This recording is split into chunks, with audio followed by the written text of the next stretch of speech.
Welcome and thank you for making the press conference a priority today. As we prepare to close this year and officially the 2011-2012 track and field season, we are happy to recognize the track and field ambassadors who represented the Bahamas this past season. As a result of our athletes' international success, the Bahamas still carries the title Small Country, Great Athletes. In recognizing the efforts of each national team member, we recognize the efforts of their family, friends, schools, clubs, and coaches who play an instrumental part in each of their success. This Sunday, December 23rd, the B3As will host its 13th annual awards luncheon to recognize the 177 athletes and officials that represented the Bahamas on a national team. The banquet will be held at the Sheraton Hotel at 2 p.m. under the patronage of Honorable Kendall Nottage and will pay tribute to our Golden Knights, Olympians, and youth in athletics. This season, the B3A successfully facilitated the preparation, travel, and team management of 8 teams, 4 senior teams, and 4 junior teams.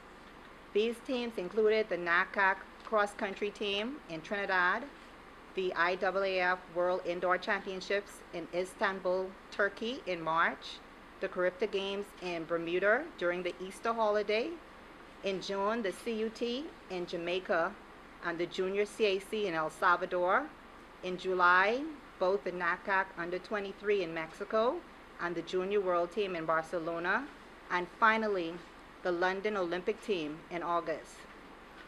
We are proud to boast that this country continues to show its strength, as the youngest participant to represent this country was in the under-9 category, to the more seasoned veterans such as the 5-time Olympian Debbie Ferguson McKenzie and the 40-year-old Chandra Sturrup, who placed 4th at the IAAF Indoor World Championships.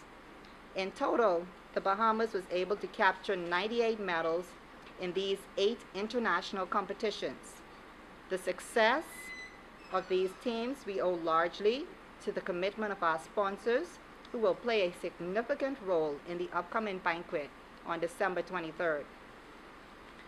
Top Athlete Awards will be presented to the athletes whose performances were outstanding not just among their local colleagues, but were also outstanding on the world stage.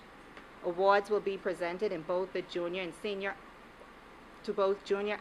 athletes in both the male and female categories, and will include outstanding performances in both track and in the field. Sunday promises to be an exciting day as these athletes contend for the Top Athletes Awards for 2012. Our coaches, not to be excluded, will also go head-to-head to contend for the Coach of the Year award. We would like at this time to invite the public to come out and be a part of this event as we celebrate the success of our athletes and our national teams. It is not often that we get to have so many of our superstars at home at this time of the year. That's why it's really, really special for us. So come out at the Sheraton Hotel at 2 p.m. to celebrate the 2012 top athletes and national team members. Tickets can be purchased at the B3A's office located at the Thomas A. Robinson Stadium for a price of $50. The office number here is 325-4433. And at this time, we'll invite the chairman of the awards banquet, Mr. Harrison Petty, to bring remarks. First of all, I'd like to just mention the contribution of our Family Island athletes to the overall program. There were actually 31 athletes out of Grand Bahama that made national teams this year, 5 from Eleuthera and 3 from Moores Island. And this speaks volumes to the Family Island Development Program, both positively. However, it also tells us that we've really only scratched the surface in Family Island athlete development. You know, we had no athletes from Andros or the mainland of Abaco, Exuma, Turks, not Turks, but close to Turks, Acklands and Crooked Island. There's so much work for us to do that the Federation have to now pay more attention to its priorities. What are we going to spend money on? one of our top priorities is certainly athlete talent search and development. And that is going to make a big difference in what you will see in Family Islands. If we just think about Freeport a little bit more, of the 26 Olympians, 6 were out of Grand Bahama. 2 of our medalists who were on the 4x4 relay team out of Grand Bahama. So when coaching is available, as it is in Grand Bahama, we can see the kind of performances and production that we can get out of athletes. And these are things that we've got to take a whole lot more seriously as we look at our national development plan from the federation standpoint. No, the federation cannot produce facilities. We can't build facilities. However, when we look at what's happening in Moselle and Abaco, Coach Williams really have no facilities, but he's producing world-class elite junior athletes. All right?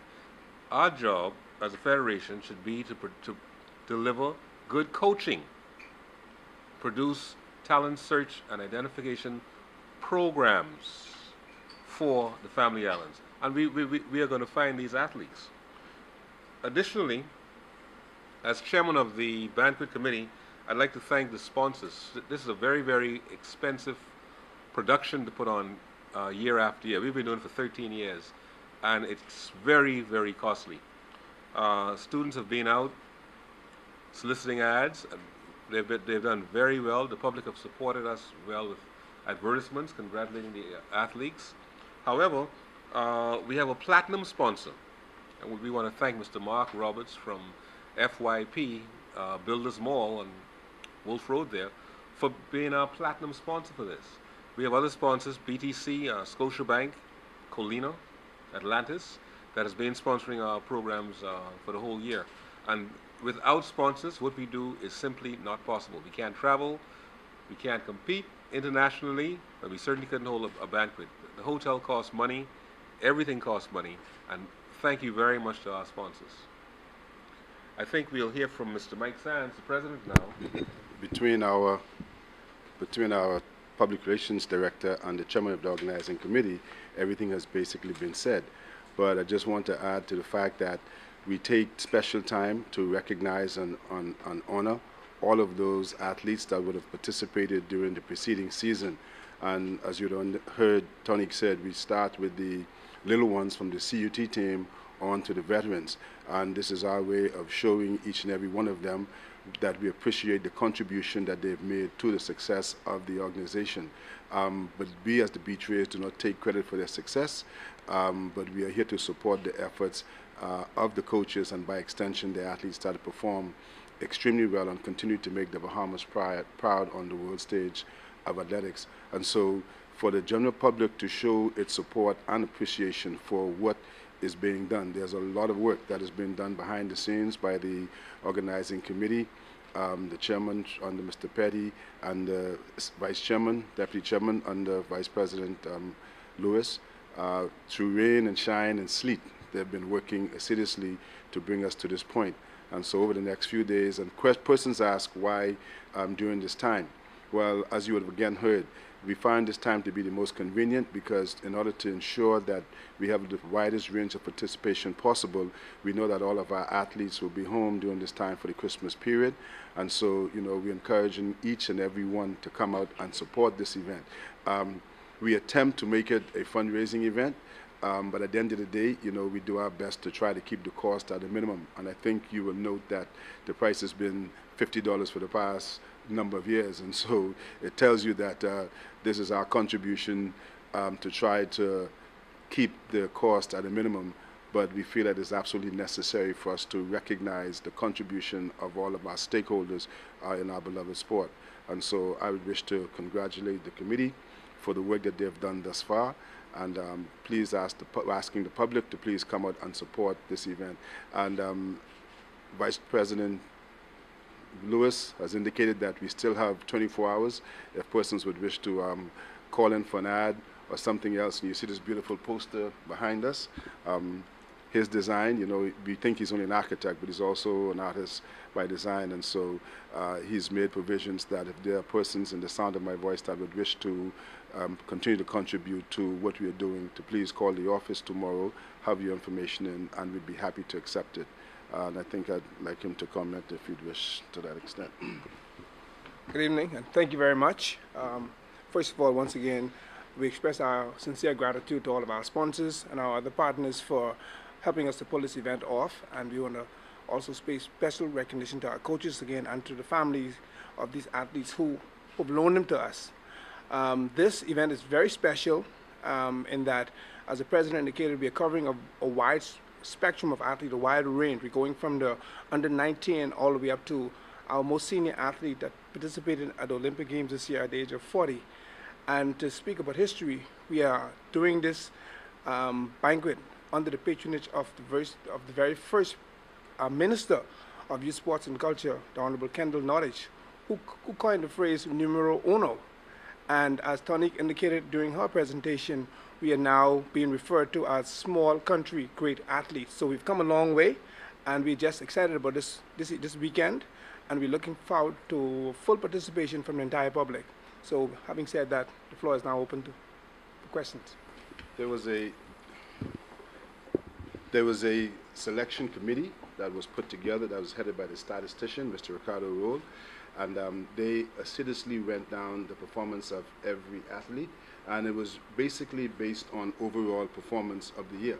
But it meant that the stats would have come in and they would have perused the stats, and contribution came in from all persons. After the list was first put together, it went to the coaches for their review, because obviously, you know, the more eyes you have, the better it is. And so we felt that we did not want to inadvertently leave anyone out. And so we're satisfied that the list has been vetted by all of the coaches. Comments came in, and it was a good thing that we did it, because there were some things that fell through the crack. And we are satisfied at the end of the day that the list is as comprehensive as we can get, covering all of the athletes that would have participated during the preceding season, that we thought would be worthy of recognition and an award.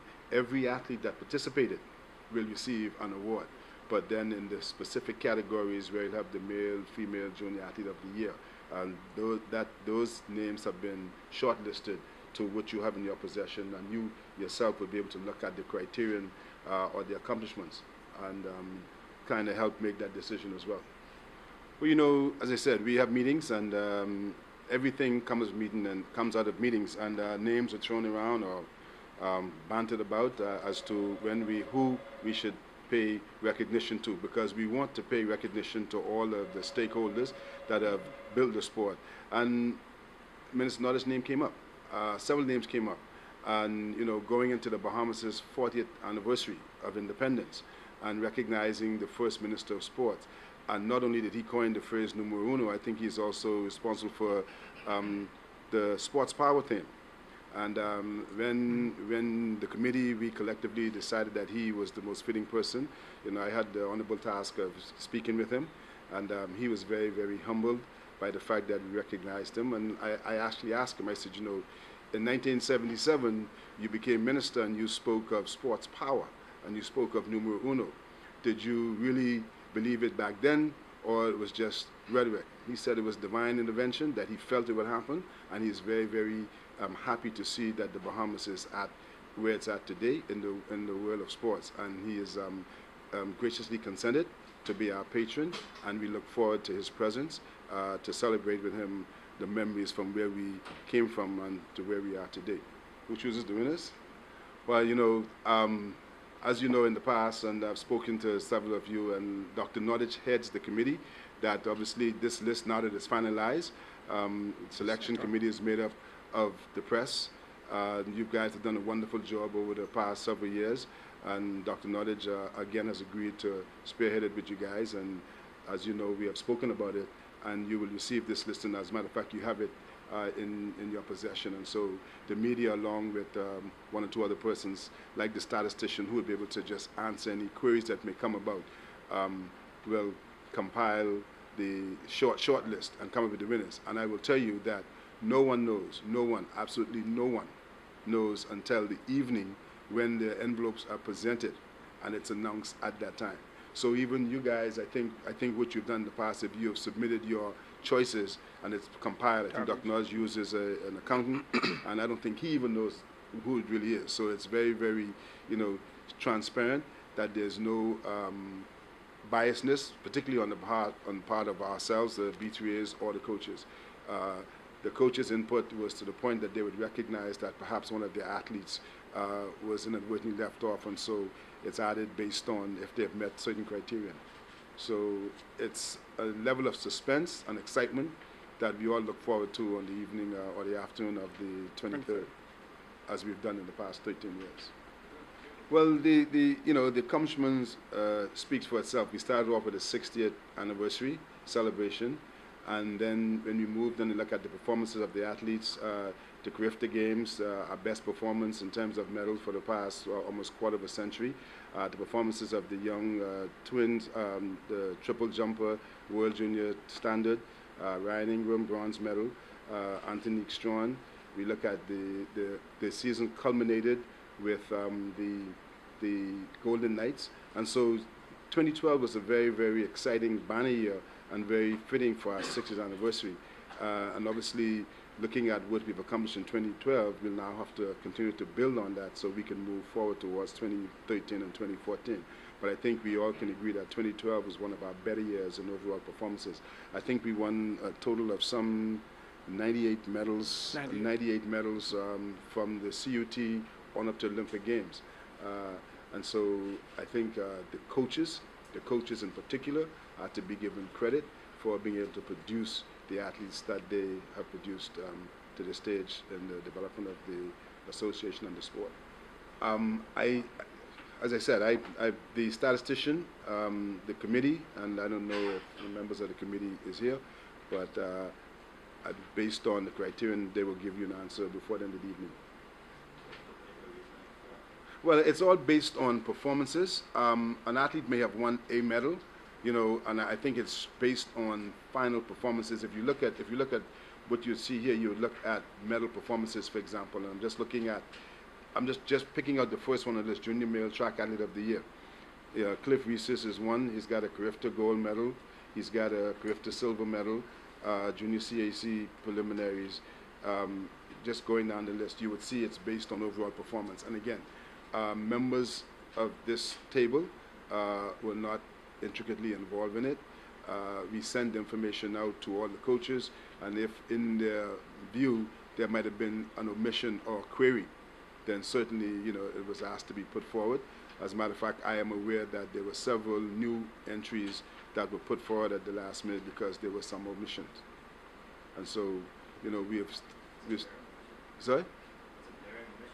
Well, I mean, like I said, before the end of the evening, we will get to whatever justification, because every athlete that participated, every athlete that went to a major event, and every athlete that had a major performance was considered, and their name were down the list methodically.